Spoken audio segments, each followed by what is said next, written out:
I'm John Barnes, and you're watching Talawa TV with Crystal Davis. See the moonlights on the town.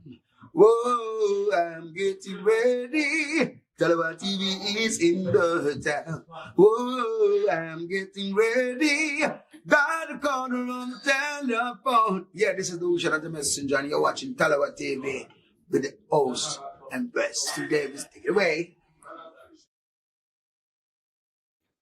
The Premier League title race is heating up. Arsenal have a 6-point lead, and it is officially squeaky bum time. Tonight, we'll be talking about Bunny Shaw and Manchester City's streak coming to an end, Aston Villa and Leon Bailey's Premier League title charge, and Dujuan Richards turning the impossible into I'm possible on his first professional debut. Some of you are hating, but the boy is delivering. He keeps on delivering. Let's get into the drama. Now, before it does slip my memory, and it probably will, let me go ahead and say good afternoon, good evening, possibly good morning, or depends on where you are in the world. Welcome back to another live stream. Do use your manners.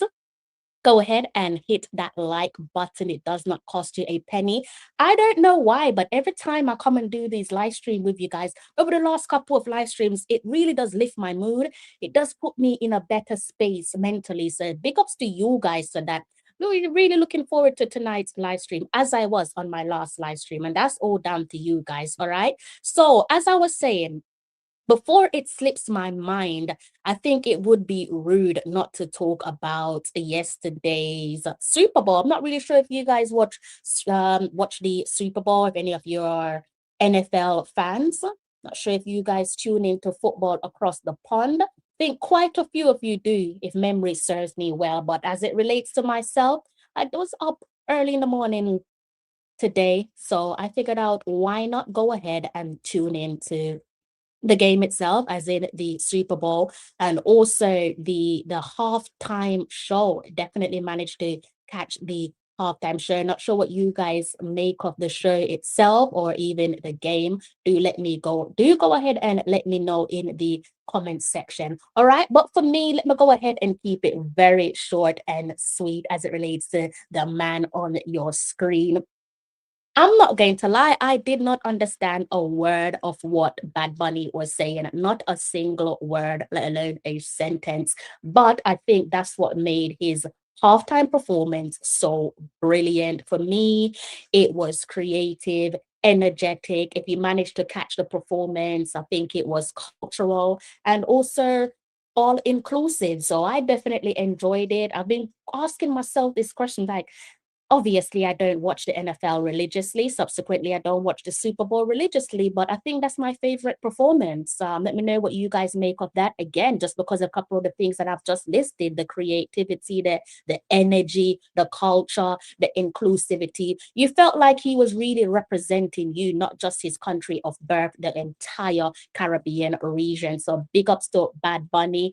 Never listened to him before, and I purposely decided not to listen to him in the run up to the Super Bowl because I wanted that to be my first time tuning into him, and absolutely no regrets. I will be paying attention from now on. Though you guys are a little bit too quiet for my liking, do go ahead and make yourselves comfortable in the comments section. I'm going to go ahead and kick things off by looking at some Premier League action. I do know that I've got a couple of you that love your Premier League football. So I think it's only right for us to just dive right into some Premier League action. Let me go ahead and bring up the results. I'm pretty sure you guys know the results already anyways, but let's just go ahead and see if we can bring up some Premier League results on the screen in front of us before we segue into the meat of the matter, where we're going to be talking about Whisper, Bailey, and of course, we're going to be talking about Bunny Shaw. I did say I was supposed to talk about Bunny Shaw on my last live stream, and I pretty much rushed it just because I was pressed for time.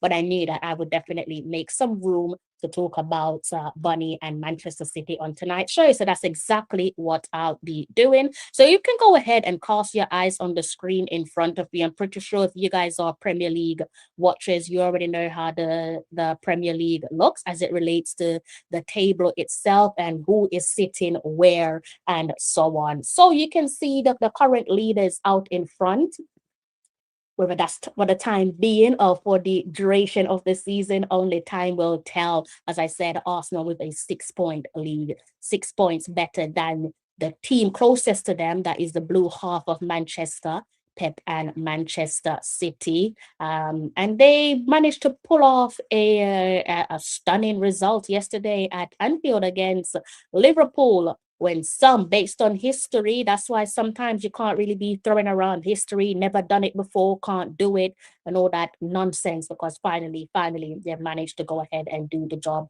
at Anfield, beating them 2-1. They currently have 50 points on the board. Behind them is Aston Villa on 47 points, completing the top four for the time being. If you want to stop the clock, the Red Devils, Manchester United on 44 points, and just outside the top four in fifth is Chelsea on 43 points. Just 1 point difference between Manchester United and Chelsea. And behind Chelsea, the current kings of the Premier League, that is Liverpool. They have 39 points in their back pocket. I'm going to stick a pin in it for the time being. Focus on some Premier League action. I've been hearing a lot of chatter, so much across social media. By the way, I was watching Cavalier versus Spanish Town Police FC. Cavalier produced a 5-goal thriller. Goals came in the second half. They were flying in left, right, and center. As you blink, another goal went in. So they've got 3 points in their back pocket. Back over to the English Premier League. And as I said, I've been hearing a lot of people talk about the Premier League being won. I'm not really sure how you managed to calculate that maths, because we've got over 3 months to go until the Premier League itself come to an official end. So for me, it's definitely not over, despite that 6-point lead at the top of the table for the Gunners. And I'm looking at that 6-point lead, and do let me know if you guys think of things differently. Maybe we view things differently. But for me, a 6-point lead in what is considered the best league in the world, it's almost like a 2-0 lead at halftime, where to an extent it's comfortable, but we all know nowadays a 2-0 lead at any point during a game, whether that's because you managed to bag 2 goals in the second 45, that's almost like a dangerous scoreline. Great if you can produce it, but it doesn't mean that you're home and dry. So that's kind of how I'm looking at this 6-point lead where Arsenal's concerned. It's you're definitely not home and dry. There's plenty to play for. And I think, again, because it is considered the best league in the world, there's going to be a lot more twists and turns, in my opinion. You're going to get the drama, you're going to get the soap opera, you're going to get the cliffhangers, you're going to get the last minute goals, and the last minute goals can either go for you or against you. There's going to be slips to come, and at the end, come May or before that, only the fittest will survive. And the fittest, or perhaps only the best. And at that point, best is probably subjective. But as I said, for the time being, it is officially squeaky bum time. This is the time of the season where everyone gets blamed for their team not getting the all-important 3 points. People are going to be blaming everyone in their household. No one is safe. Friends and family are not safe. You talk at the wrong point during a game, and your friend's team or your partner's team managed to concede a goal. It's going to be because you spoke, even though that's just doesn't make sense. It's going to be because you brought the bad energy. You spoke when you shouldn't have spoken. And yeah, so it is definitely squeaky bum time. No one is safe. Mom's not safe. Dad's not safe. Kids not safe. Not even your neighbor is safe. Everyone's going to be blamed for your team conceding a goal. We've all been there. We've all heard the stories where we're blaming someone because apparently they spoke at the wrong time, and because of that, your team conceded a goal. Football is crazy. So right now, the squeaky bum time, we have pressed the button for survival mode. And it is the part of the season that I probably despise the most, because I'm looking ahead and I'm thinking, who do we have? Like, who do we have? Do not tell me that we have to face those little rugrats at the bottom of the table, because they can sometimes be the trickiest team to play, especially when you're looking to just not necessarily have it smooth sailing, but you want to get over the line and you're dealing with teams in the relegation um battle, what I like to call the ankle biters, and they are fighting for their dear lives. They're not just fighting to not play in the championship, play in the best league in the world, but they're also fighting to keep their salaries. I'm sure you guys heard about West Ham United. And if they do get relegated, hopefully they're not relegated, but if they do get relegated, that is a 50% slash in their salary. So when you're going up against teams in the relegation battle between now and the end of the season, it's pretty much a heavyweight boxing match with every game that comes. Those type of games, squeaky bum times, you're walking around the house, you're folding your hands, you're standing in front of the TV, you're telling the referee to blow the whistle, check the clock, it's 70 minutes, you can't do that. But yeah, squeaky bum times. Enjoy it while it lasts. For me, I don't know how you guys are taking these games, but I'm taking them every game as it comes. I can't afford to even look at who we have to play in 5 games time or the next 5 run of fixtures, because it's just going to send my mind going crazy. So in terms of how this league will be won, it's multiple ways really. There's some key factors there that if it goes your way, then obviously you should be able to lift that Premier League title, or at the very least find yourself finishing in the top 4 position, playing some Champions League football. One of the most obvious factors, definitely, it is to do with injuries. You know, who has the best squad depth, who can stay healthy, which team's going to be able to stay healthy the most. I think if you look across the top 6, from what I know and from what I've seen over the last couple of days, weeks, subsequent months, pretty much everyone's been hit at some point with some form of key injuries, left, right, and center.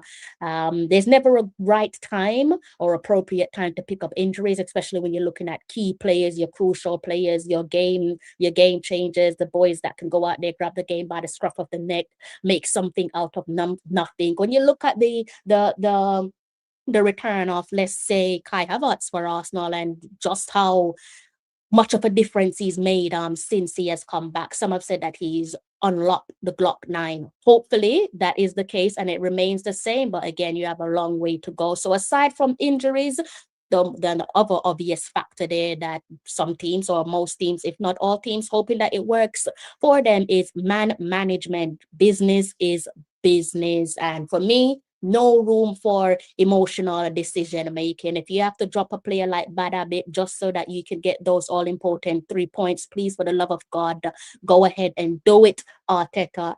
Do it, Mikel Arteta. Drop any player like Bad Habits. I want that Premier League title. I want that Premier League crown. I am fed up. I am starved. I need that Premier League crown. Composure, that's another factor there that can help you to win the league. Not losing your identity, not succumbing to pressure. I think that's something there that Arsenal definitely have been guilty of. I can only speak about my team. I'm not going to put the heat on other people's team. I don't watch your team religiously, but I do watch my own. And succumbing to pressure, definitely something that we've been guilty of in the past. Again, managerial man management, injuries and so on. And then the blame game, when things don't go your way, who are you going to blame? Are you going to take matters into your own hands, be accountable for your own actions and try to rectify it immediately? I think we've seen that from Big Gabby this season so far. I think there was a game, I can't remember the game, where he was at fault for a goal being scored on us, and then almost immediately he then went and leveled the scoring 1 apiece. But I am looking at this table here in front of me, and I'm thinking there's so many different twists and turns that could potentially be the difference maker, again, pertaining to who's going to win the league as well as who's going to finish in the top 4. But before I get into that, we could go ahead and look at a couple of their individual performances, you can go ahead and see right here where we've got the stat leaders, right? So the stat leaders in the Premier League. For the Golden Boot, Manchester City's Erling Haaland on 21 goals, Brentford Thiago on 17 goals, former Bournemouth star baller Antoine Semenyo. Now he is the current teammate of Haaland. He has 12 goals in his back pocket, and 10 goals apiece belongs to Leeds United's Calvert-Lewin and Hugo Ekitike. He has 10 goals in his back pocket. And the assists there, Bruno Fernandes. I don't think this one should come as a surprise. Manchester United, Bruno Fernandes, 12 assists. Ryan Cherky with 7. Haaland involved again, not just with goals, but also assists, 6 to his name. 6 for Everton's Jack Grealish, former Arsenal man Janet Xhaka with 5. And it does go 5 apiece for the likes of Arsenal's Trossard, Mohamed Salah of Liverpool, Kudus of Tottenham, and also Morgan Rogers of Aston Villa. All of those lads there registered 5 assists apiece so far. But in terms of what could prove to be a key game change, I think I've spoken about this on previous live stream as it relates to discipline. I spoke about discipline and whether that's going to weigh heavy where certain club is concerned. And I'm not trying to draw no one out.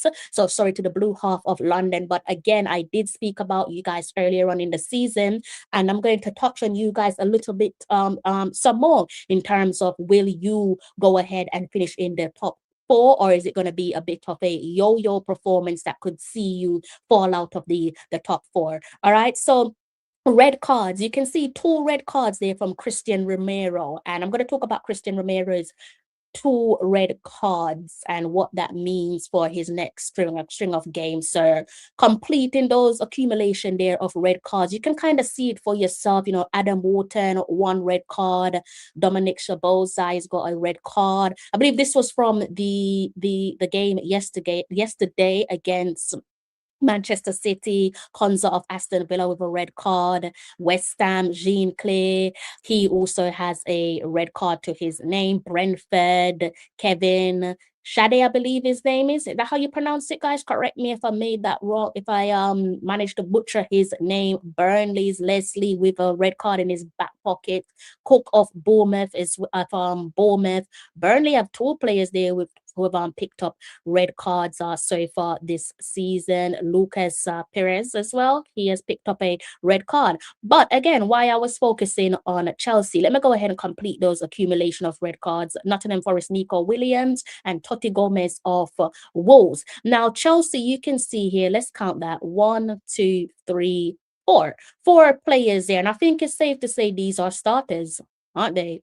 As far as my memory is concerned, even though I don't watch them religiously, I think it's safe to say Gusto, Caicedo, Cucurella, and Sanchez, they're all key starters to Chelsea. Now, unfortunately for them, they have all accumulated 1 red card apiece. Now, in terms of what's going to happen with the Squeaky Bomb time, for their own sake, you should hope and pray that they're not going to pick up no more red cards. It would be a disaster, an absolute disaster, if 2 of these Chelsea players, 1, 2, 3, 2 of the 4 Chelsea players went on to picking up subsequent red cards, because they will find themselves in Christian Romero's book, where he now, again, unfortunately for Christian Romero there, he has picked up his 2nd red card there, which basically means that he's going to be missing the next 4 games. So according to the FA, a player who in the same playing season has previously been sent off in a match will automatically be suspended for 1 match for each previous sending off offense, in addition to the automatic suspension applicable to the latest sending off offense as set out in their rules. So you can go ahead and read that on the FA's website. So again, I'm looking there for where Chelsea is concerned, and I did ask that question earlier on in the year from you guys. I can't remember what some of you said, but I did question whether they had a discipline issue, and now I'm looking at their accumulation of red cards, And I'm thinking, again, for your sake, hopefully you don't get no more of those guys. They've already accumulated red cards with subsequent red cards, because then you'll be looking at down the barrel at 4 games being missed, and you don't really want that, especially when it's so avoidable for any of your key players or any player really and truly. So I'm looking at the table, and perhaps I should go back and look at the table with you guys once more. And I'm thinking in terms of the makeup of the top 4. Again, Chelsea just outside the top 4, 1 point behind Manchester United, sitting in 4th place. And I'm thinking to myself, same question I've asked myself throughout the season in terms of the Blues. Will a lack of discipline be their downfall? As I said, they can't afford to pick up further red cards in relation to those players there that I have just named for you guys. All right, so there's plenty of twists and turns to come, and you'll be hoping that the twists and turns don't fall into your laps, because it might be a massive slap in the face. Now, when it comes to the storylines, I think there's multiple storylines there that's running concurrently, but for some reason people only focus on the most obvious one, whether that's to do with a subjective take or hoping for a downfall. I don't know. I can't speak for them, but most certainly the most obvious storyline there is who is going to win the Premier League. Will Arsenal crumble again, or is this year Mikel Arteta's year with his boys, the Gunners? Will they finally be crowned kings of the Premier League for the first time since 2004? But another storyline there to keep your eyes on is Pep and Manchester City. Obviously, we know that they failed to win the league last season. The current Premier League champions are the Reds, the mighty Reds of Anfield. Liverpool. Will Manchester City return to winning ways? And speaking of Liverpool, for me, the most impressive spenders in the summer transfer window of last year, but I think it's, oh, perhaps correct me if I'm wrong. Can we now say that it's safe to say, although it's not over to the fat lady sings, that it's looking like yet again they're not going to go back-to-back Premier League titles? It looks as if the back-to-back Premier League titles is slipping away. And what they're probably more concerned about when you talk about you never walk alone is the fact that they might just go ahead and miss out on a Champions League football, and that could be because of their arch rivals Manchester United. So there's plenty of storylines there running at the same time, and I'm definitely excited to see how this one finish. And going back to the Red Devils, would be rude not to talk about them. I think they are the buzzword at the moment. They definitely got this little swagger about them. They got that little je ne sais quoi. They do look like a bloody devil. They're looking bloody scary at the moment. I can't lie. Is it a honeymoon period, or are they the real deal? Do let me know in the comment section. But one of the I guess you could say feel good factor about Manchester United, aside from the obvious Carrick coming over, interim gaffer, and doing a really good job so far, is that one of the benefits is that they don't have no more games in. They only have the Premier League calendar to focus on. I think so far this season in total, they're looking to rack up only 40 games played this season, which is quite something when you think of the stature of a club like Manchester United. But that probably will weigh in their corner, or at least it should pay dividends. It should carry its weight in goals. So out of Europe, they didn't come into Europe. They should have beaten Spurs. They didn't beat Spurs. Well done.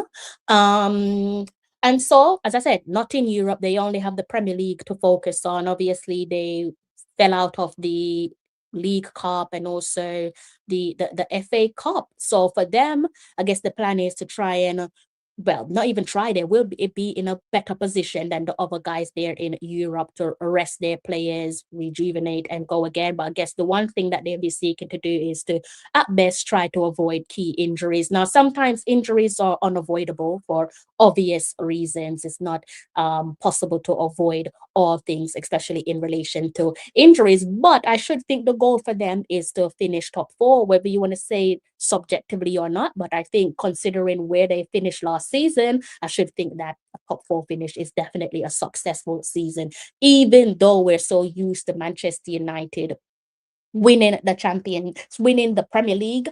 And I say used to because as a 90s baby, I grew up on them doing exactly that. Now I know over the last 10 to 15 years, that's not been the case in terms of dominance. Dominance shifted where Manchester is concerned onto the blue half of Manchester. But I do think that they will finish in the top four. Don't know what you guys make of that, but I do see them finishing in the top four. If you disagree, do go ahead and let me know. It is subjective, so do let me know if you guys disagree with what's being said. You guys are very quiet in the comment section. Do go ahead and make yourself comfortable. Drop a comment in the comment section. If you're making your way home from work, I do hope that you make it home safe and unharmed. Now, I guess we could go ahead and stick a pin in it and talk a little bit about the the boy himself, the name that keeps getting talked about everywhere you look, and hopefully for all the right reasons. And we definitely have to talk about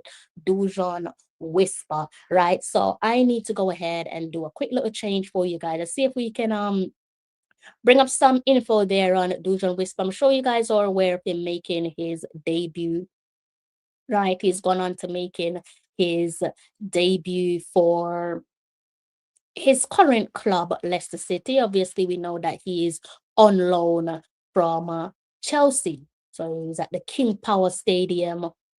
And for the time being, who knows if he's going to make his return to Stamford Bridge. But yet again, there is a little bit of history there being created by Dujuan Whisper. And what a time it is for us to witness as people, whether you're a fan of him or whether you're a fan of Craig Butler. And I do have to say, whether you're a fan of Craig Butler, because I do feel like people use the same stick that they want to beat Butler with, and instead they beat Dujuan with it. You know how the whole saying goes: if they can't hurt you, they hurt the person closest to you. And I honestly feel like that's more often than ever, it does tend to be the case with Whisper, in my humble opinion. So let's just stick a pin in it. And these are the words of his current interim gaffer, King.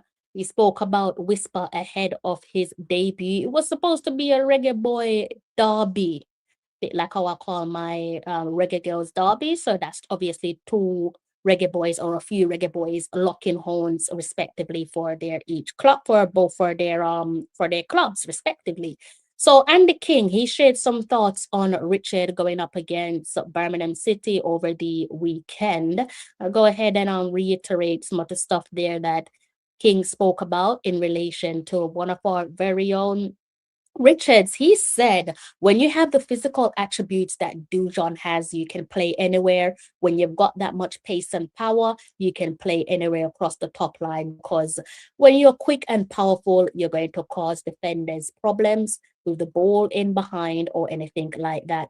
He would see himself as someone who plays off the right. We've brought him in as someone to play in that position, but also someone who can operate anywhere across the front line and give us a bit of variation as well. He continued by saying he's really exciting. He's got a hammer left foot, which we all know. Think he's pretty tidy with both feet, if I'm not mistaken, as is the case when you're a Phoenix. But it did conclude by saying he can come on and change games, and he is something a little bit different. And I do agree. Sound like a bit of a broken record, but we know this, right? So we know factually he's not trying to gas up the crowd. He's not trying to sell you a dream. He can do exactly that. Whether he goes on to doing it, that remains to be seen. But we've seen for ourselves, whether that's in games for Chelsea's U21s or with the national team, the senior men's reggae boys, we've seen that he can come on and be a game changer.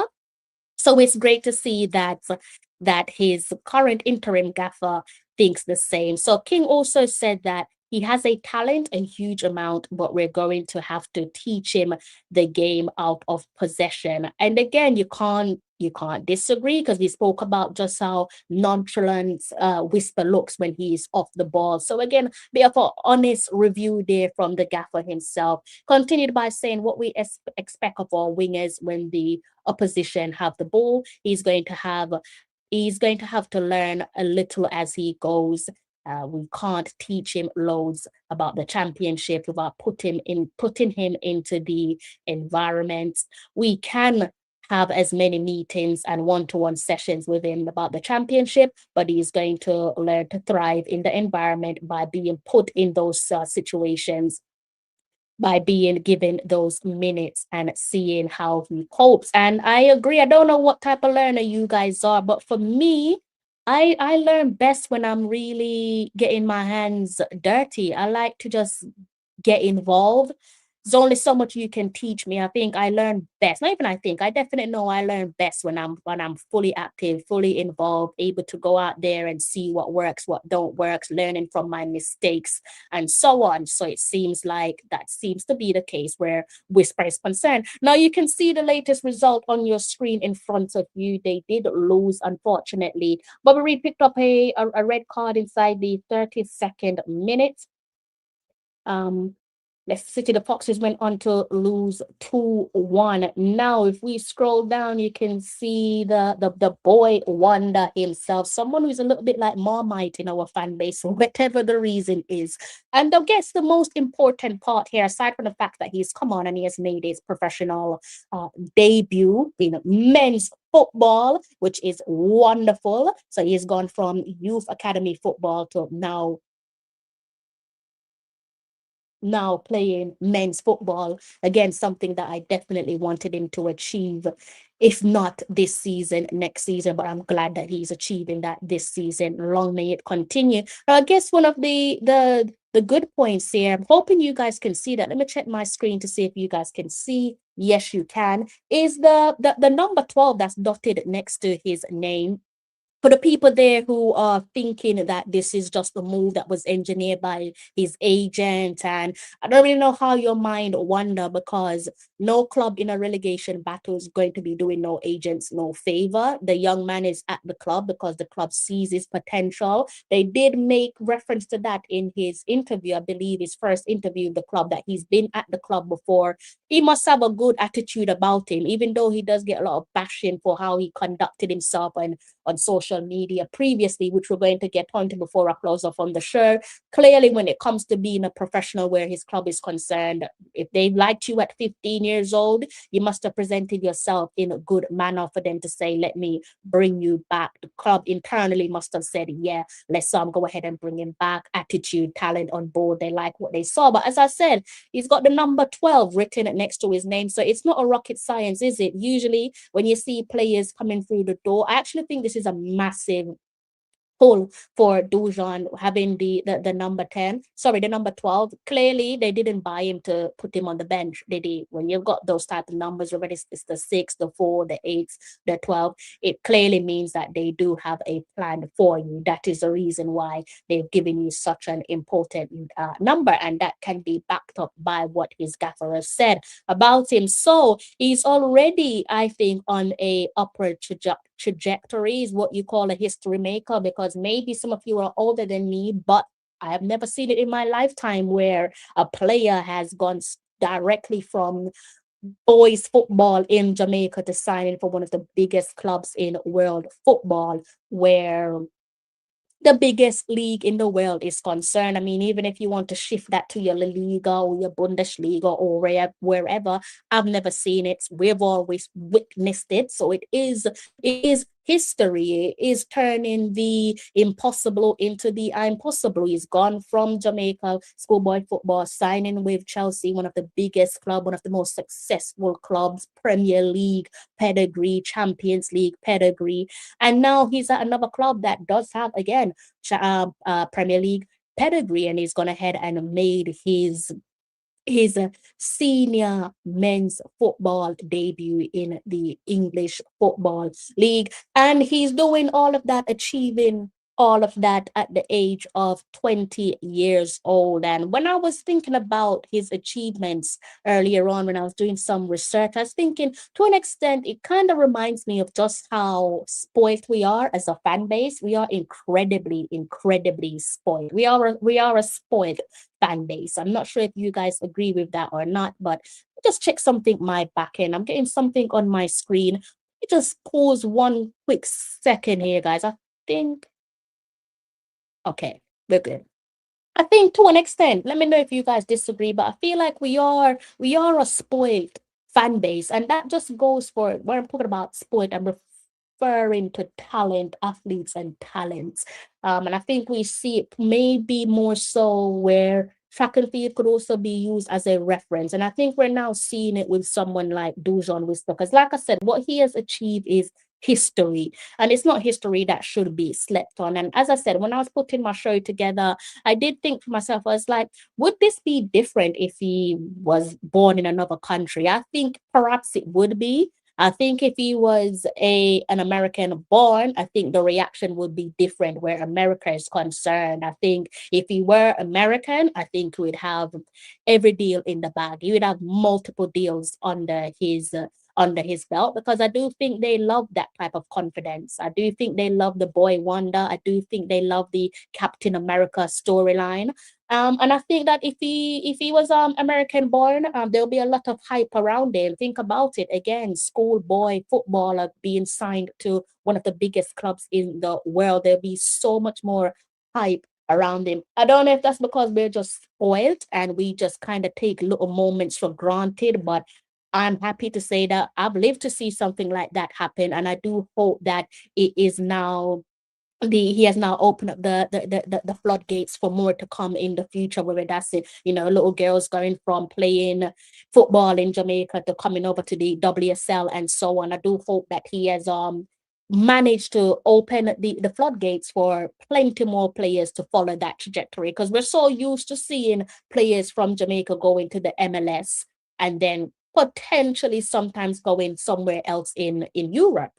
Never before seen something like that. So he has gone ahead and he has made his pro debut. Long may it continue. Now, I know he does get a lot of bashing, and I'm not really sure why that is. I'm not really sure why he gets a lot. As I said, I kind of feel like it's a case of people don't like Butler, so they kind of just use it to bash him. Can't hurt Butler, so they hurt the person closest to him. But the reality is that we of all, if you're going to be saying that you're not going to back this young man because of stuff that he has done on social media as a teenager, and I'm not excusing his behavior, you're a bloody hypocrite, because we have all seen content creators, and I put myself in that, guys in the comments section. We've all seen at times where we have not handled situations in the way that we should have. We've all seen at times where we've lost our head, and he's no different. He's human being, again, teenager saying stuff on social media that he perhaps shouldn't have. But what really does tickle me is when you've got grown men who are 50 years old, half a century, who are having a pop at a young child who could easily be their son and completely writing him off just because of your disdain towards Craig Butler. Like, what were you like at his age? And again, I've seen men who are half a century behaving worse than Whisper on social media. So why is it that Whisper is where you draw the line? What's that all about? Like, what is that all about? But for me, correct me if I'm wrong, but I do feel like some of you are just green with envy. I do feel like you probably look at him and think he's living your childhood dream. Or again, the hate comes from the fact that you don't like his agent. You hate his agent so much that that hate is now spilling over onto him. But I will say this, that the more you hate, the more he's going to deliver. So I'm not going to advocate for you guys hating him, but if hating him is going to take him to the top where he deserves to be because of all of his hard work thus far, and long may it continue, then go ahead, hate away. As it relates to the Leicester City fans, we always get told don't fall in love with academy players, but fall in love, enjoy it. The gaffer is backing him, so why shouldn't you go ahead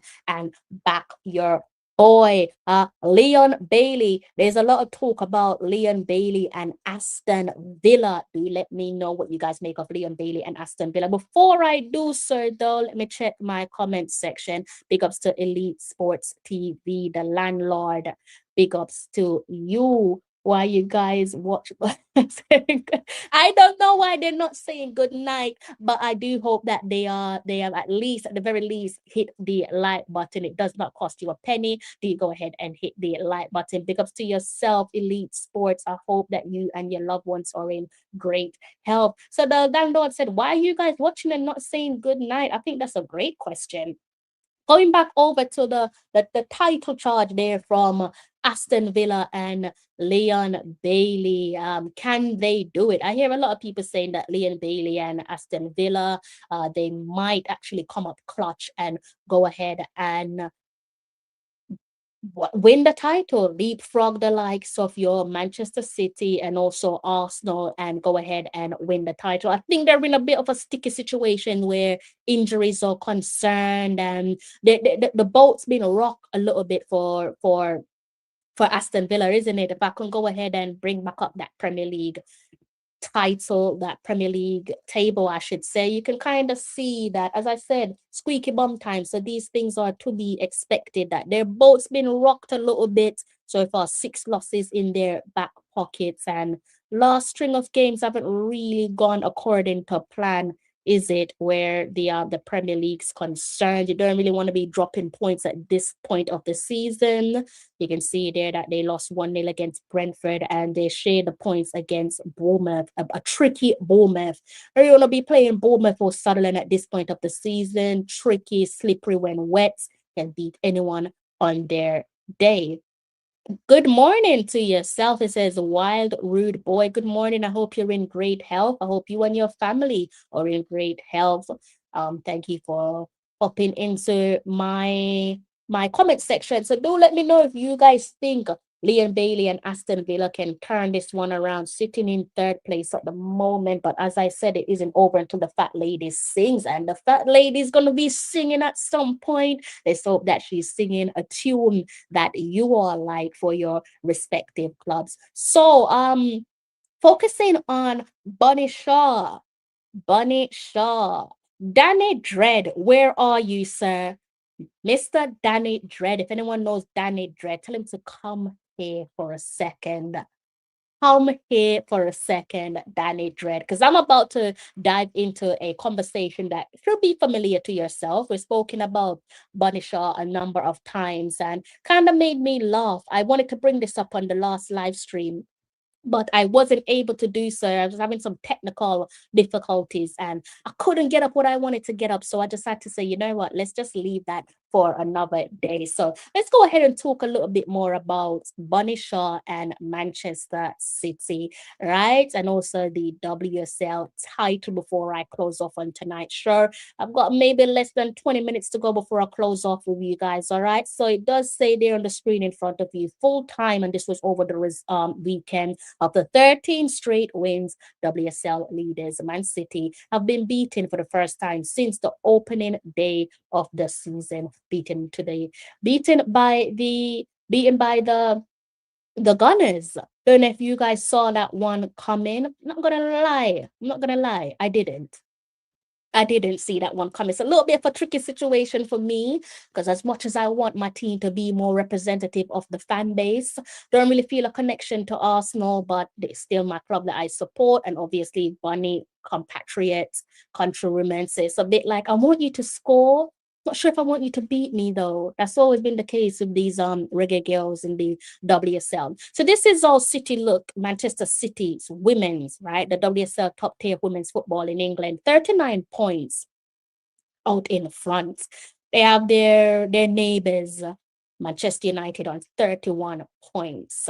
Chelsea on 30 points. Chelsea are the current holders of the WSL, and Arsenal on 29 points. Arsenal do have a game in hand, and that meant that Manchester City registered their second defeat of the season. Only Arsenal have a better record in terms of games lost. Arsenal have only lost one game so far, but what's really screwing them over is the number of draws. You can see 5 draws there in comparison to Bunny Shaws and Manchester City, 0 draws. So I'm going to sound like a bit of a broken record because I've said this time and time again that I do think, had it not been for injuries, that Bunny Shaw and Manchester City at this moment in time will be talking about Bunny Shaw winning 3 titles in a row with Manchester City, right? Because I've said the last 2 seasons, the only reason why they didn't win it, in my opinion, is because of injuries. But in regards to the defeat over the weekend, sometimes you need a defeat because when you're on a little bit of a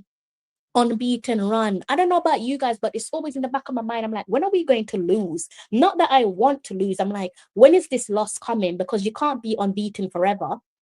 And sometimes the loss that you don't want is the loss that comes. Imagine going 49 games unbeaten. You want the 50, and those meddling kids come and knock your lights out and they leave it at 49 games. Can't get to 50. So unbeaten streaks, great to have, but surely as a player, you're looking and you're thinking, when is this loss coming? So for Bunny Shaw and Manchester City, yes, they're sitting at the top of the WSL title. I think they're going to go all the way to winning it.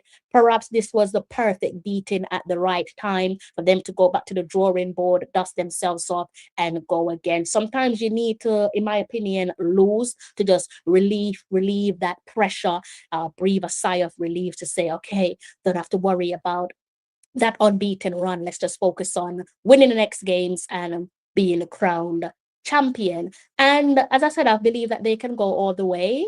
And it's so funny that some of the stuff that I've said in relation to Bunny Shaw, obviously we know best forward in the world, and no one can dispute that. But some of the stuff I've said with regards to Bunny Shaw and Manchester City is that for her to win those big titles, she might need to leave Manchester City. And Mr. Danny Dread is not a happy bunny when I say that. He's not a happy bunny. I'm convinced that he wants to take me on.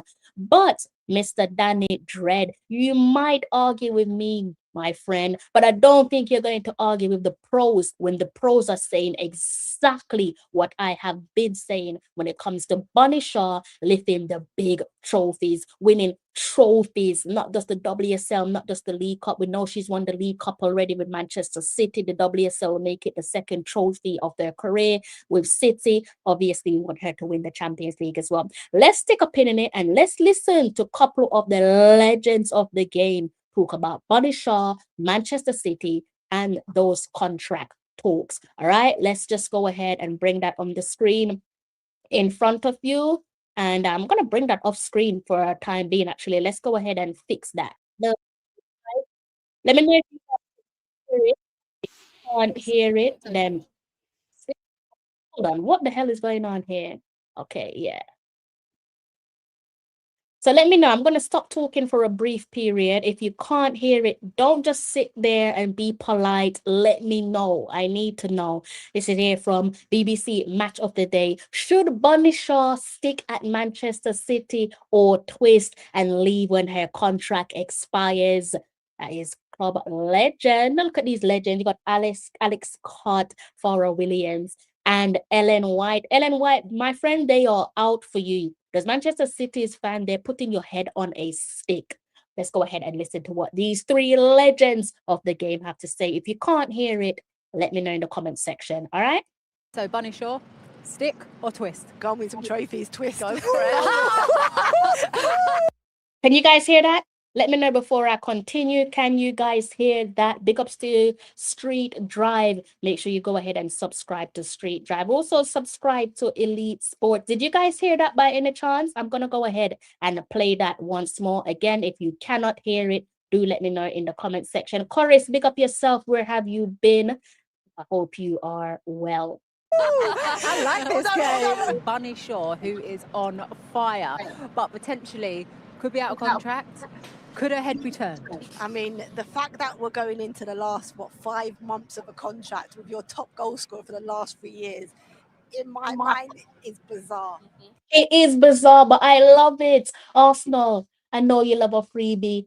Please bring her to the carpet, bring her to the red and White of North London. Ian Wright, you have work to do. Chloe Kelly, you have work to do. I mean, that should have been wrapped up ages ago. I'm sure there'll be every team across Europe and the world that will want to sign her. So yeah, crazy. Yeah, it's absolutely wild for someone of her caliber. The reason I would say that Man City probably haven't pushed Chelsea as much as they would have liked to is because Bunny Shaw has been injured for a number of the seasons. That's how good she is. Absolutely. Absolutely. And let's remind ourselves, I believe it was summertime last year where they changed their number, gave her the number 9, iconic number 9 jersey. Hopefully that's not enough to persuade her to stay. Sorry, City. I need her at my club. She creates goals, she scores goals. They've got to sign her. They have to. Name me a better striker, goal scorer, right now in Europe. I reckon you can't. So Bunny Shaw, stick or twist? Twist. Twist to go somewhere else. Go and win some trophies, twist. I love it. Let me rewind that once more. I love it. To go somewhere else. Go and win some trophies, twist. Go for it. I like this game. We want her here. I want to watch her every week. No, Ellen White. No, you've got the wrong here. We want her here at the Emirates, North London, wrong location. That elsewhere. So now they start pulling it back.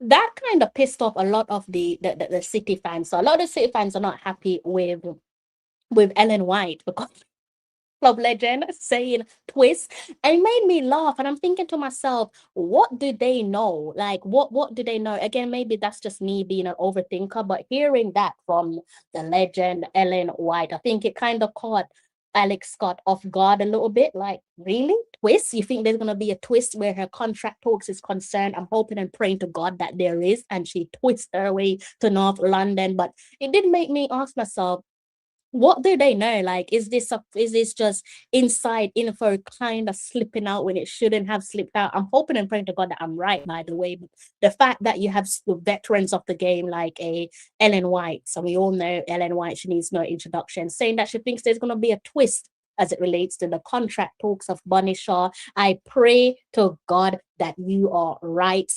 Do anything to bring her to the Emirates Stadium. So do let me know. Danny Dread, you're probably not a happy bunny hearing that one. But as I said, to be fair, I have always given you credit with regards to whether or not I think you can win the league. And it's again pretty much my words being echoed by a couple of the legends there, your Alex Scott, your Farrah Williams, and also your Ellen White. Oh, these footballers top notch. So do let me know what you guys make of Bunny Shaw. There he is, the man himself. Big up yourself, Robert. Robert, I hope you are in good health. Danny Dread, the man himself. Danny Dread, I hope you're in good health. A little birdie told me that you was asking for me on Elite Sports TV. Had I been tuning in, I would have actually phoned in and answered your question. I will say it again that I do think you can and will win the WSL title. But I also think for her to win the Champions League, not saying City can't do it, come to Arsenal and get it done. Safe to say that a couple of the legends of the game are singing from the same hymn sheet as myself. If you disagree, no problem. Now I'm at 52 minutes on the dot. I reckon my show's come to an end here, guys. If you have any question for me, go ahead and throw some questions at me. I've got maybe some 2 to 4 minutes to go until I love you and leave you. So go ahead and throw some questions my way before I close off on the live stream. This is not another live stream there on the trot where I've definitely enjoyed speaking with you guys. So big ups to you guys there for making me enjoy my live stream. No idea where Bunny Shaw is going to be for the new season ahead, but hopefully it is red and white of Arsenal. Hopefully. I could see Arsenal releasing another Jamaica Adidas jersey. Imagine that, Bunny Shaw being revealed in another special edition. Wow, that would sell.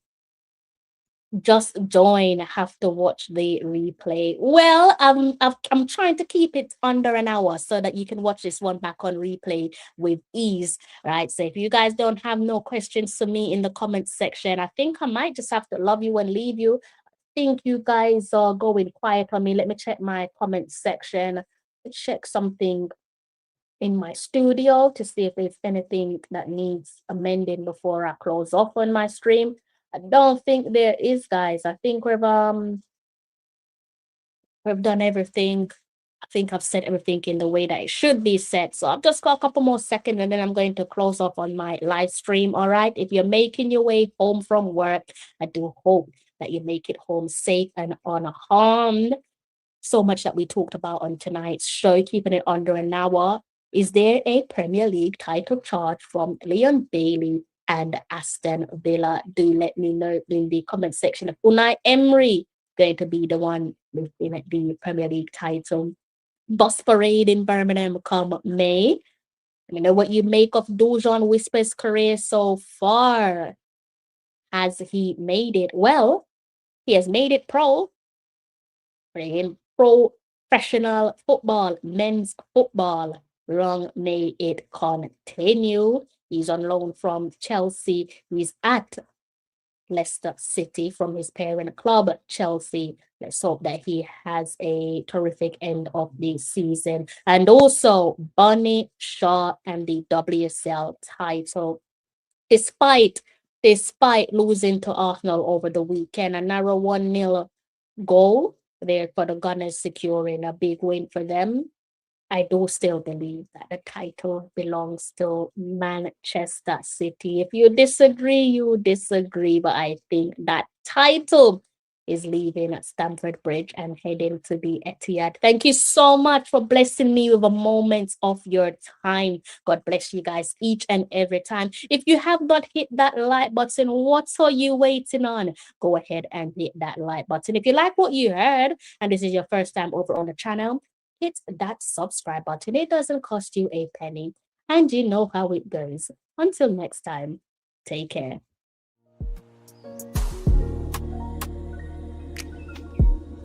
We built this out of love, out of pride, shining a light from the island to the diaspora to the world. A golden beacon of sports, music, and everything in between. The very best of Jamaica. We're little, but we're Talawa.